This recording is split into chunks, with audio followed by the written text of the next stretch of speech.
नमस्कार दोस्तों, स्वागत है आप सभी का संस्कृत त्रिशूलम के इस सत्र में, इस कक्षा में। आज हम आपसे बात करेंगे, आप लोगों से कुछ चर्चा करेंगे, आप लोगों को कुछ बताएँगे कि अब यूपी टेट में आगे क्या होगा। देखिए, अभी तक जो यूपी टेट में होता था, उसके बारे में आप लोग परिचित होंगे कि अभी तक यूपी टेट में यही होता था, पेपर हो जाता था। फिर उसके बाद आंसर की आ जाती थी, सब लोग मिलान कर लेते थे।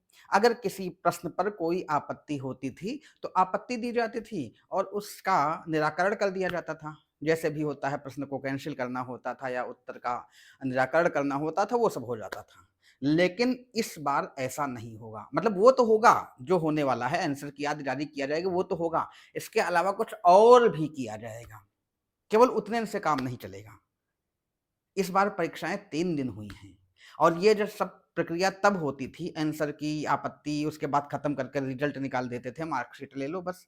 ये तब होता था जब परीक्षा 1 दिन होती थी या 1 दिन प्राइमरी और 1 दिन जूनियर कर देते थे। मतलब एक स्तर की परीक्षा 1 ही दिन रखते थे। लेकिन इस बार एक स्तर की परीक्षा 1 से अधिक दिन हुई है। 1 से अधिक प्रश्न पत्रों में हुआ है और जब 1 से अधिक प्रश्न पत्रों में हुआ है, तो इस बार नॉर्मलाइज़ेशन की प्रक्रिया अपनाई जाएगी और ये हम नहीं कह रहे हैं, ये आयोग से जो नोटिफ़िकेशन आया था, उसमें लिखा हुआ है साफ-साफ कि अगर 1 से अधिक दिन परीक्षाएँ होती हैं, 1 से अधिक पालियों में परीक्षाएँ होती हैं, तो नॉर्मलाइज़ेशन की प्रक्रिया अपनाई जाएगी। अब नॉर्मलाइज़ेशन की प्रक्रिया अपनाना क्या है? ये नॉर्मलाइज़ेशन होता क्या है? ये भी तो जानना होगा आपको। नॉर्मलाइज़ेशन को हिंदी में कहते हैं सामान्यीकरण। क्योंकि जो परीक्षाएँ हुई हैं, जो प्रश्न पत्र आपके सामने आए हैं, ज़रूरी तो है नहीं कि सारे के प्रश्न बराबर थे। भाई सभी प्रश्न पत्रों के प्रश्न बराबर नहीं थे, अलग-अलग थे। सुबह वाली मीटिंग में कुछ और दूसरा प्रश्न पत्र था, शाम वाली मीटिंग में दूसरा प्रश्न पत्र था। हालाँकि ये किया गया है कि प्रश्न पत्र का जो मॉडल था हमने देखा वो लगभग एक जैसा था। जिस-जिस लेवल के प्रश्न सुबह पूछे गए, उसी-उसी लेवल के प्रश्न शाम को पूछे गए थे। जैसे संस्कृत की बात कर लें, संधि, समास, कारक, वाच्य, अव्यय, उपसर्ग, अनुवाद, यहीं से प्रश्न, इतने टॉपिक से प्रश्न सुबह भी आए थे, इतने से शाम को भी आए थे पर्यायवाची आदि से।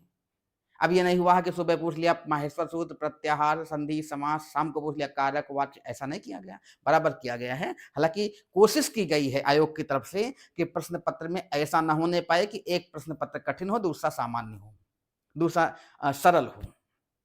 अब इस नॉर्मलाइज़ेशन होता क्या है? नॉर्मलाइज़ेशन इसलिए किया जाता है कि 2 पालियों में परीक्षा रखी गई हैं, तो अगर कोई एक परीक्षा एक परीक्षा में प्रश्न पत्र कठिन आया और दूसरे में सरल आया, तो जिसको सरल मिल गया उसको तो बल्ले-बल्ले हो गया, जिसको कठिन मिल गया उसकी तो छींके निकल आई। तो नॉर्मलाइज़ेशन इसीलिए अपनाया जाता है कि दोनों के प्रश्न पत्रों को आधार बना करके एक सामान्य अंक निर्धारित करके उसको जो है प्रदान किए जाएँ। अब ये है क्या, ऐसे मानिए इसको कि जैसे मान लीजिए कि किसी सत्र में, किसी पाली में प्रश्न पत्र कठिन आया और दूसरी पाली में सरल आ गया। तो क्या करते हैं, जिसमें कठिन आ गया, उसमें जिसके जितने नंबर आए हैं, उसमें के उसके नंबर बढ़ा दिए जाएँगे और जो पेपर सरल आया है, उसमें के नंबर थोड़े कम कर दिए जाएँ। मीन, मीडियन, मोड आपने पढ़ा होगा। इसी मीन, मीडियन, मोड का प्रयोग करते हुए नॉर्मलाइज़ेशन किया जाता है।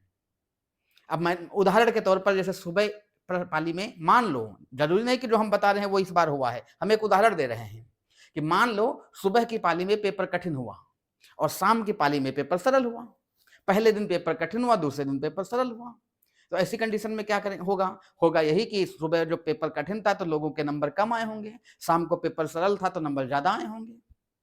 तो सुबह वाले पाली में किसी के यदि मान लीजिए 85 नंबर बनते हैं और शाम वाली पाली में 100 नंबर बनते हैं, तो इसमें क्या होगा कि जो 85 नंबर है उसको एक एवरेज के तौर पर, एवरेज मान लीजिए 5 का है, एवरेज जो भी निकलेगा उसी पर रखा जाएगा। एवरेज मान लो 5 का है तो 85 वाले को 90 कर दिया जाएगा और 100 वाले को 95 कर दिया जाएगा। मतलब 100 वाले के कम कर दिए जाएंगे क्योंकि उसका पेपर कठिन सरल था और 85 वाले को 90 कर दिया जाएगा क्योंकि उसका पेपर कठिन था। ठीक है? तो कठिन वाले के नंबर बढ़ा दिए जाएँगे और सरल वाले के कम कर दिए जाएँगे। लेकिन यूपी टेट में जो पेपर देखने में आया है, ऐसा लगता है कि बहुत ज़्यादा अंतर नहीं पड़ेगा। अगर नॉर्मलाइज़ेशन प्रक्रिया अपनाई जाएगी, तो वहाँ पर आपको बहुत ज़्यादा 2 से 4 नंबर का अंतर पड़ेगा बस।